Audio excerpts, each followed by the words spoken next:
j'espère que vous allez bien. On se retrouve pour ce nouveau vlog, cette troisième semaine du mois d'août, et donc ce troisième vlog pour le Magical Readathon.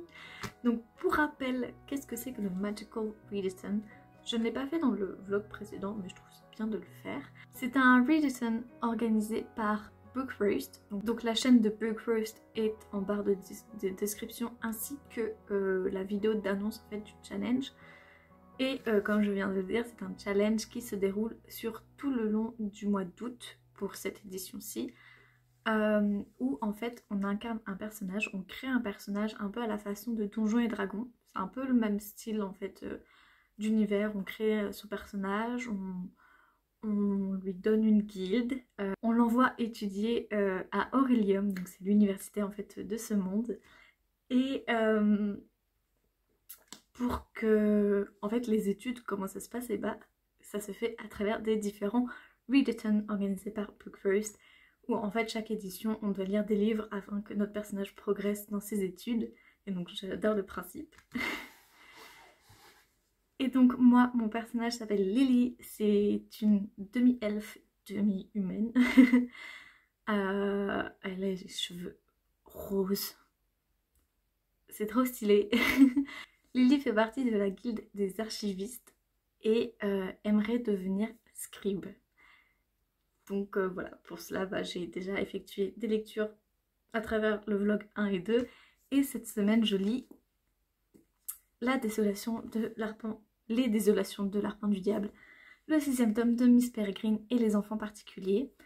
Alors aujourd'hui on est mardi et j'ai déjà commencé mon bouquin. C'est la première fois en 3 vlogs que j'ai commencé ma lecture le lundi. C'est fou ça, pour un challenge lecture je lis. Bref. Donc pour ceux qui n'ont peut-être pas suivi les 2 premiers vlogs ou qui ne s'en souviennent plus tout simplement, alors je regarde ma petite fiche avec toutes mes différentes classes et différentes lectures que je dois lire.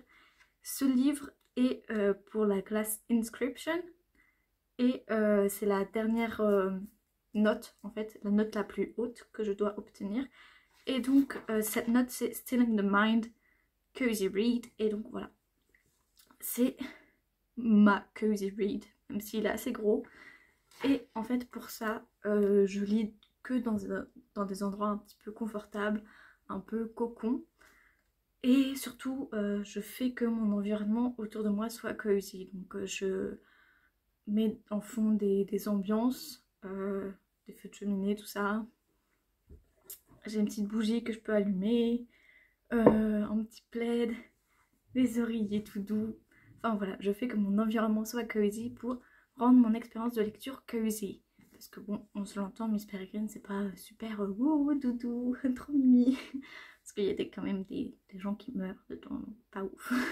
Donc voilà, là j'en suis à la page 77. Oui. Et j'ai déjà remarqué quand même pas mal de trucs. Alors c'est le 6e tome mais je le remarque que maintenant. Je trouve que la plume de Ransom Riggs est super descriptive, mais pas dans le mauvais sens, juste c'est très visuel. Et ça fait limite scénario script en fait de cinéma. Et je me suis dit mais si ça se trouve ce monsieur à la base c'est un scénariste. Et j'ai regardé là le petit truc à la fin où on a un petit paragraphe sur Ransom Riggs. Et il est diplômé du Kenyon College et du département du cinéma et de télévision de l'université de Californie du Sud. Donc oui, il a fait ses études dans le cinéma et je trouve que ça se ressent. Pas du tout dans le mauvais sens, mais justement c'est un peu rigolo de voir à quel point c'est visuel en fait. Et ça fait, ouais, c'est très visuel. Je parle pas du fait qu'il y ait littéralement des photos et ce genre de trucs dedans, mais le texte est visuel. Et donc ça voilà, je trouve ça assez sympathique. Ça fait que ça passe assez vite en fait, il n'y a pas trop de longueur je trouve dans ces livres. Voilà, j'ai remarqué ça pendant les 77 premières pages et je pense que c'est le cas aussi dans les autres tomes de la saga. Mais voilà. Donc j'ai pas grand chose d'autre à dire pour le moment. Mais j'ai hâte de retrouver les particuliers parce que ce sont des enfants très mimi. même si je suis pas fan de cette deuxième trilogie. Voilà, ça n'empêche que les personnages, je les aime toujours autant. Et puis bah voilà, je vais continuer à lire tout simplement.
Hey, on se retrouve, on est mardi, donc de la semaine d'après, évidemment.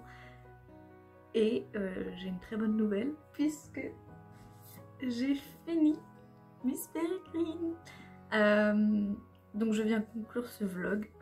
Je l'ai fini en temps et en heure, puisque je l'ai fini dimanche soir. Bon, entre nous, il était 1h20, donc c'était plus lundi. Mais tant que je ne dors pas, on n'est pas au jour suivant, donc on était encore dimanche. Et je l'ai fini, ouais, en une semaine, donc je suis super contente. Et j'ai franchement bien aimé. Je suis très surprise, je suis la première surprise, parce que comme je l'ai déjà dit, j'aimais pas trop la deuxième trilogie, un peu, mais... Ouais, non, la deuxième trilogie, c'était pas trop mon point fort, c'est pas vraiment ce que j'aimais, je retrouvais pas en fait l'ambiance de la première trilogie, mais là, si, carrément, je lui ai mis un 4 étoiles, c'est pas non plus un coup de cœur, il n'a pas détrôné le premier tome de mon cœur qui avait été un immense coup de cœur, je l'avais lu en une nuit, c'était juste incroyable, c'était trop bien. Mais ouais, un bon 4 étoiles et ça m'a juste fait super plaisir, en fait pour ce dernier tome, de l'aimer, parce que c'est toujours mieux de partir sur une bonne note. Ouais, j'ai tout retrouvé l'ambiance que j'aimais tant en fait dans cette saga, donc ça m'a juste fait trop plaisir. C'était vraiment une super bonne lecture.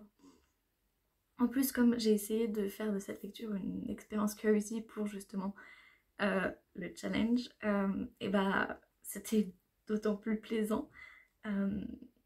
Alors la majorité de ma lecture je l'ai faite dans mon lit, et il y a quoi de plus cozy que mon lit, hein, honnêtement. Et en plus, je me suis refait une bouillotte.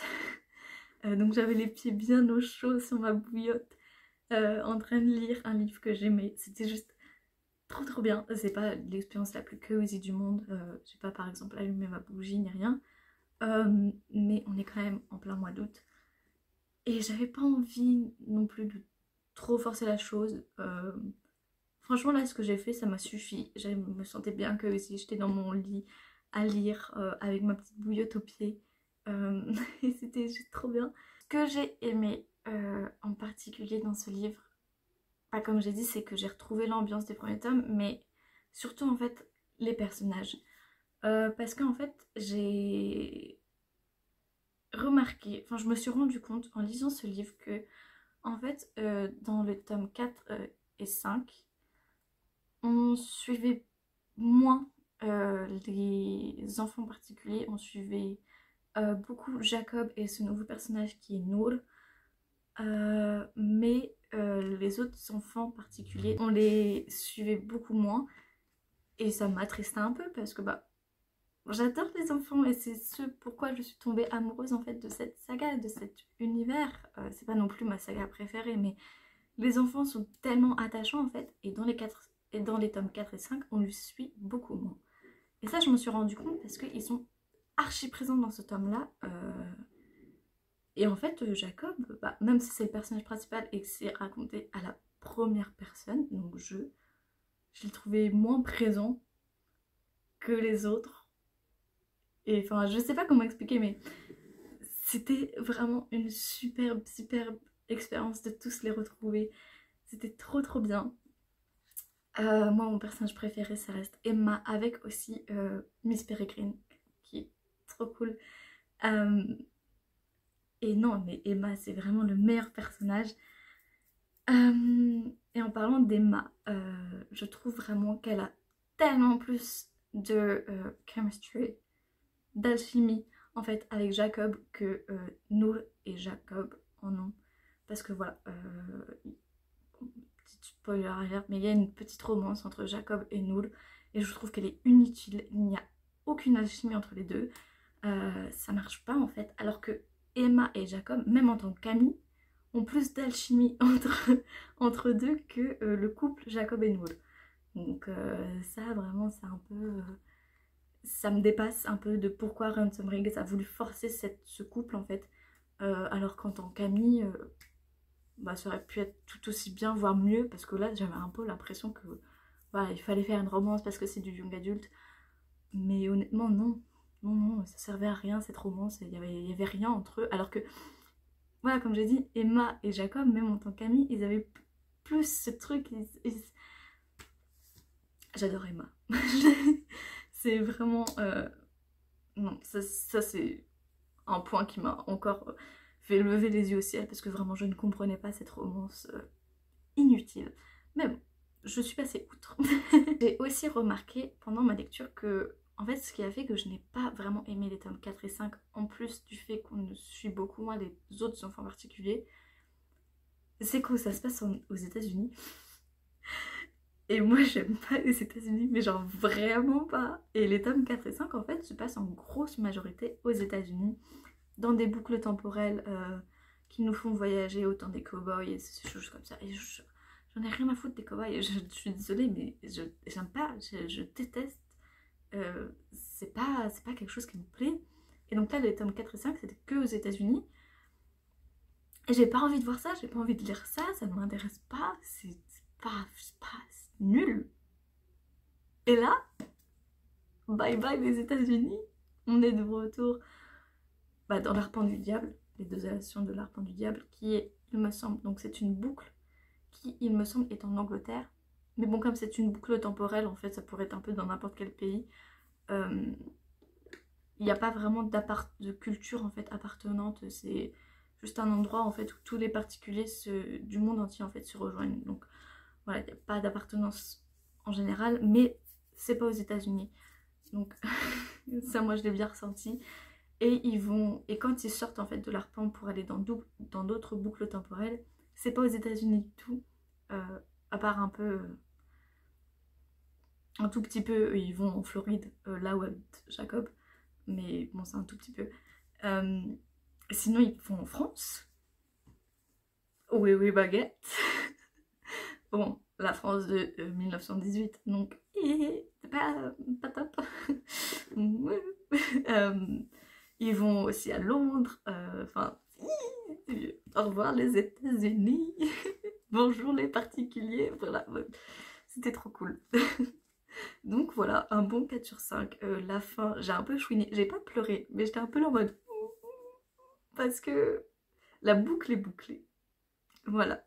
Et ça m'a juste mis un peu de baume au cœur. Ça m'a vraiment... Ça m'a pas ému, mais ça m'a juste... Ouais, ça m'a juste fait chaud au cœur de voir tous ces enfants auxquels je suis très attachée.